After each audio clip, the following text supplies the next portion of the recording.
Hi there, hope you have a fantastic day. This lesson, I will go through 2024 HSC paper with you. Of course, there's a PDF file versions on the description below for you to download so you can work with me. Otherwise, let's go straight into it. To find the stationary points, so this means that y dash is equal to 0. So let me just differentiate the function first.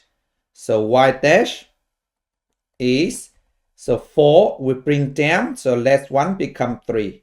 So 4x to the power of 3, and then 2 times 3 is 6. So minus 6x power of 2. And we differentiate 2, give me 0. So now y dash is equal to 0. So y dash is 0. So this means that 4. So this means that 4x to the power 3 minus 6x squared is 0. So I just take 2x squared out. Okay, that is the common factor. So if I take 2x squared out, so that becomes 2x minus 3. That is 0. So this means that 2x squared equals 0. That means x is equal to 0, or 2x minus 3 is 0. To solve this, we move the negative 3 on that side and we divide it by 2. So x is 3 over 2. That is 1.5.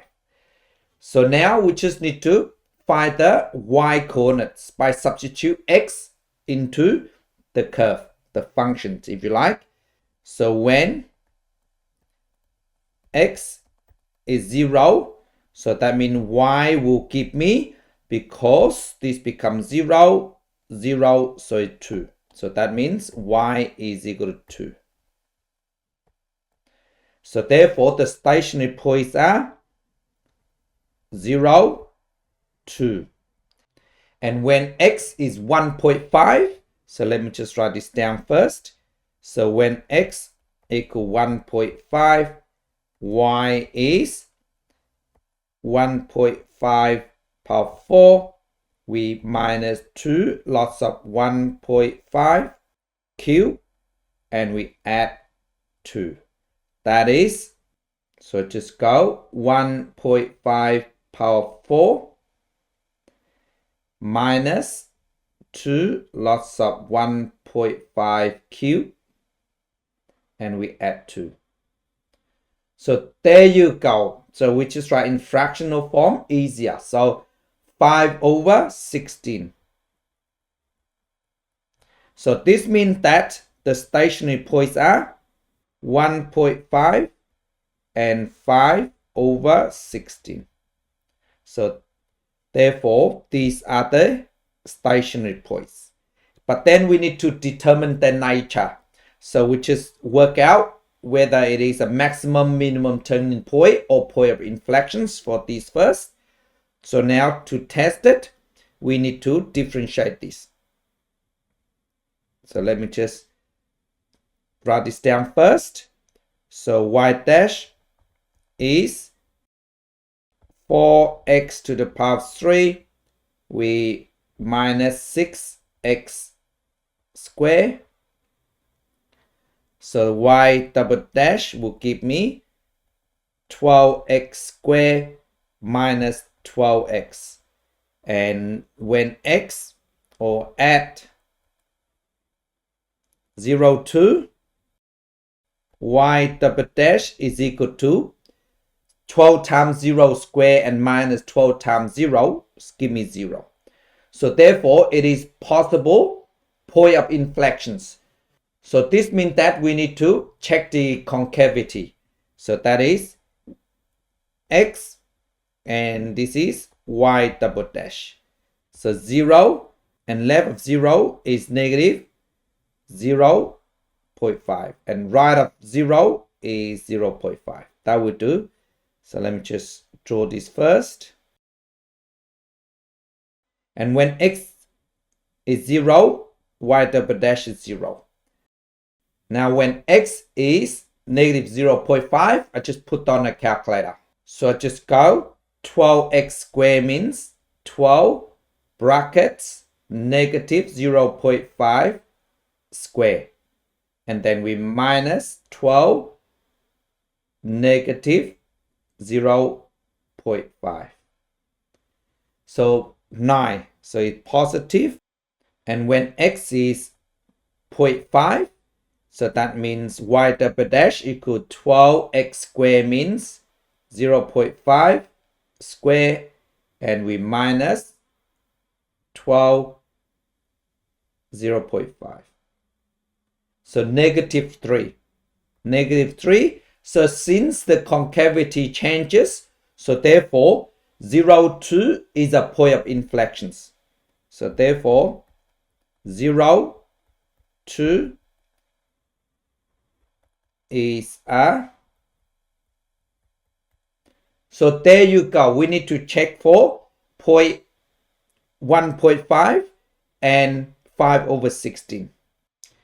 Now at x is 1.5 and 5/16. So let me just draw a line here down first. So at 1.5, 5/16. So y double dash is, so we just substitute the point into the second derivative, okay, to test the nature. So that is 12 1.5 square, and we minus 12 1.5.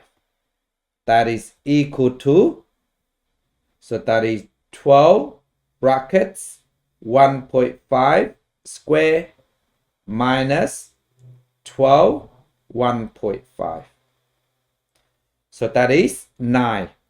9, which is greater than 0. So therefore, minimum turning point at 1.5, 5/16. So there you go. So now we have turning point. Then we need to find point of inflection as well, if there are any more. So that means y double dash is equal to 0. That's when it's possible point inflections. Y double dash is 0. So this means that 12x squared minus 12x is 0.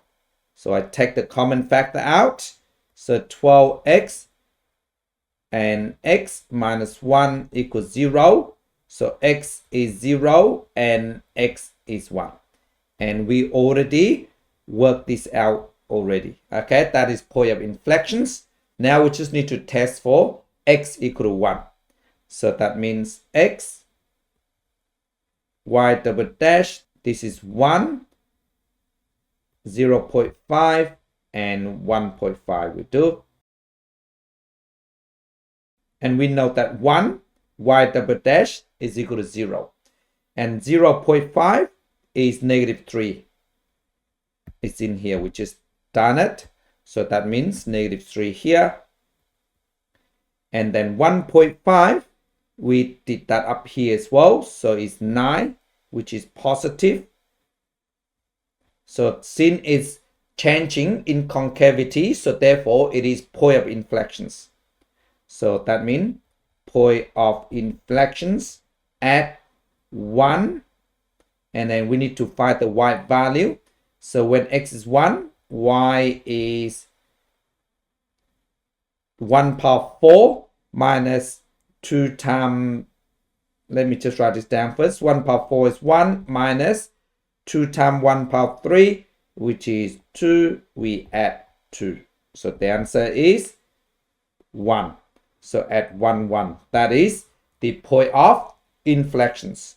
So now we just need to sketch it. Remember, when we sketch, we normally find stationary points, point inflections, and in this case here, and then we need to find the x-intercept and y-intercept. But we can't find x-intercept. So in this case, we only need to require and y-intercept, and which is 2 anyway. It's a point of inflection there. So let me just sketch it. So this is 2 here somewhere, 1.5 and 5/16 is a minimum, and the point inflections is at 0.2. Let me just draw this first. Something like this. So this is vertical point inflection here, 1, 1. And the minimum turning point here is 1.5, 5/16. So there you go. Question 20, part A. So we need to show AC is 57.13. So AC is here, AC. And we know that this is a right angle triangle. So we just focus on that. So we have opposite and adjacent. So that means it's 10. So that is 10 of 35 degrees is opposite, which is 40 over adjacent AC. So since AC is on the bottom, so we just swap it around. So that means AC is 40 over 10 of 35 degrees. So therefore, AC is, so I just go 40 over 10 of 35. There you go. So 57.13. There you go. Part B, we need to find the bearing from C to B. So from C to B is this angle here. Will give you the bearing from C to B. But let me just convert the bearing into two-dimensional diagram first. Easier, okay? So we know that A is due east of C. So let me just draw this out. So A is due east of C. So let me draw this first. This is C and this is A. And don't forget, this is 90 degree and B is somewhere here. And we know this AB is 100. And then AC is 57.13. And what we need to do is we need to find this angle here. So therefore, let me just find this angle theta first. And therefore, we need to find the length of BC first before we can use cosine rule to work out the angle in between. So we know that at BC, let me clear this first. BC is, we have opposite, we have adjacent because it's right angle triangle. So we use SOHCAHTOA. So 10 of 30. So 10 of 30 degrees is opposite, which is 40 over BC. So therefore, BC is 40 over 10 of 30 degrees. That is equal to, so just go 40 over 10 of 30 degrees. So there you go. Just write to two decimal places for now. 69.28. So we have 69.28 here. So we use cosine rule to find the angle theta. So cos of C equal A squared plus B squared minus C squared over 2AB. Don't forget, okay, the angle in between. So now just go cos of theta is AB is 57.13 and 69.28. C is always opposite the angle. So that means 57.13 square, we add 69.28 square minus 100 square over 2AB mean 2 times 57.13 times 69.28. That is equal to, so I just go fractions, 57.13 square, we add 69.28 square minus 100 square, 2 times 57.13 times 69.28. That we do. So negative 0.244 and so on. So theta must equal to, just go shift cos of answer. So there you go, 104 degrees.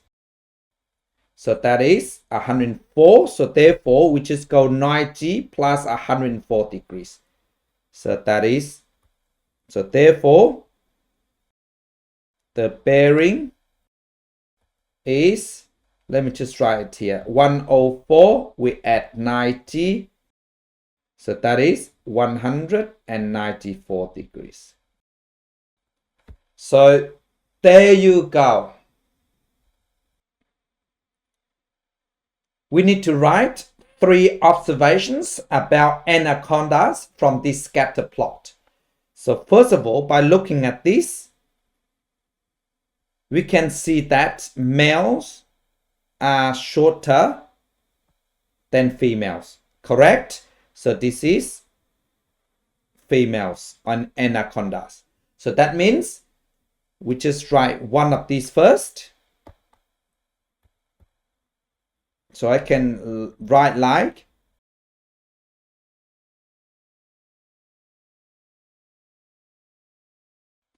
so that is 1 point, and we can see both are continuing to grow. So we can write like that.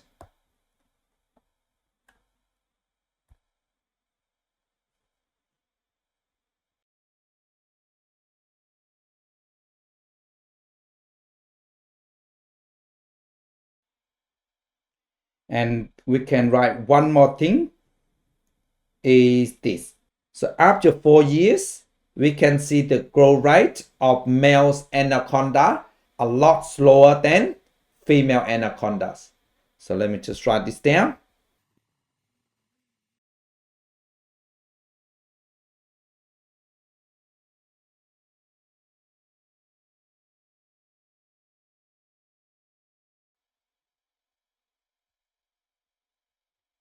So there you go. You can write something like that. Question 22. So we need to prove that f of x is concave up between -1 and 1. So concave up means minimum. So in another word, f double dash x must greater than 0. So keep that in mind. So this means that f double dash x is greater than 0. So let me differentiate the function first. So this is log functions. So this means y dash is f dash x over f of x.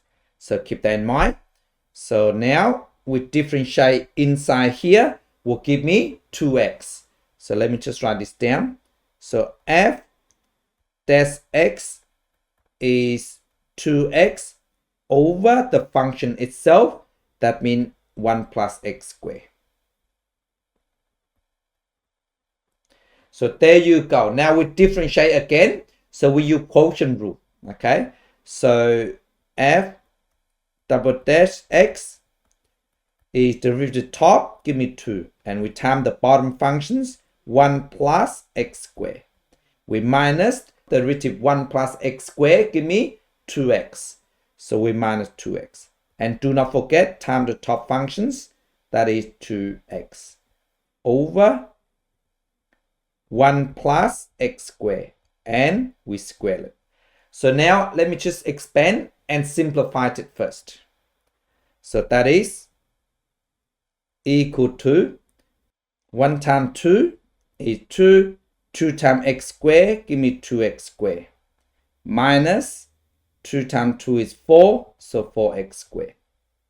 Over 1 plus x squared, and we square it. So now we just simplify further. So that will give me 2 minus 2x squared over 1 plus x squared and square it. So now y double dash or f double dash x is greater than 0 for minimum. So that means 2 minus 2x squared over 1 plus x squared is greater than 0. Since the denominator always positive, so we know that the numerator is 2 minus 2x squared greater than 0. So let me just factorize this. So that means 2, 1 minus x squared greater than 0. Factorize further. So that gives me 2, 1 minus x, 1 plus x. So there you go. So that means the x-intercept are 1 and negative 1. So let me just quickly draw a quick sketch on here so you can see. So we know that it's upside down parabolas. So the graph is like this. So that is 1. This is negative 1. So your answer above 0 is this. So therefore, when x is between 1 and negative 1. So there you go. Part B, we need to find the area underneath of the curve by using the table here. So estimate using trapezoidal rule. But then please take note, the table only gives us from 0 to 1. So that means we can only work out this area here. But then because we know they are symmetrical, so we just times 2, okay, when we get the answer. So the trapezoidal rule is this. So A is h over 2 y north plus y last at 2 y1, y2, and so on. So this is y north, this is y last, and this is y1, y2, y3. And the height is the width of the strip. So from here to here is 0.25. Same as this one here. Okay, so that is h. And then don't forget, because two of them, one is from 0 to 1 and the other one is from negative 1 to 0. So we have to work out the area of both sides here. So we times 2. So keep that in mind. So let me just times 2 here. So that cancel with this. So that becomes h is 0.25. That's y north is 0. And the last is 0.6931. We add 2. And then 0.0606. We add 0.2231 at 0.4463. So now I just put down on a calculator.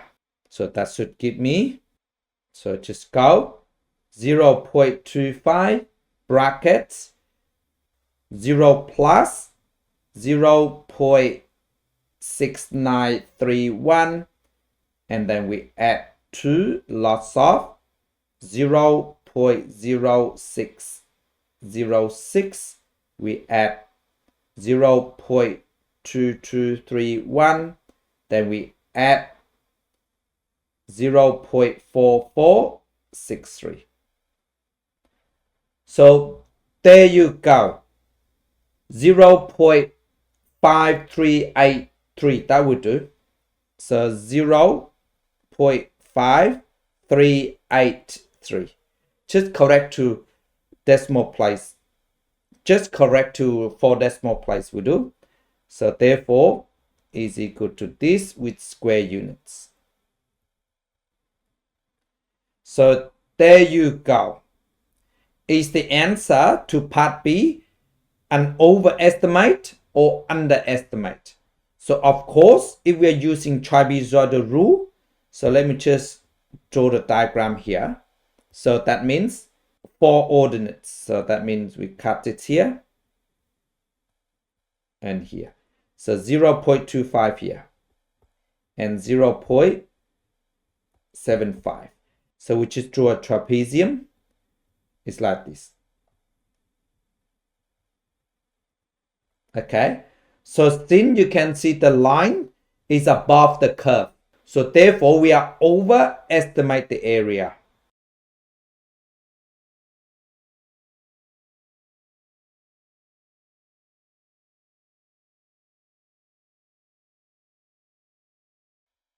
So there you go. Thank you so much for watching. Bye.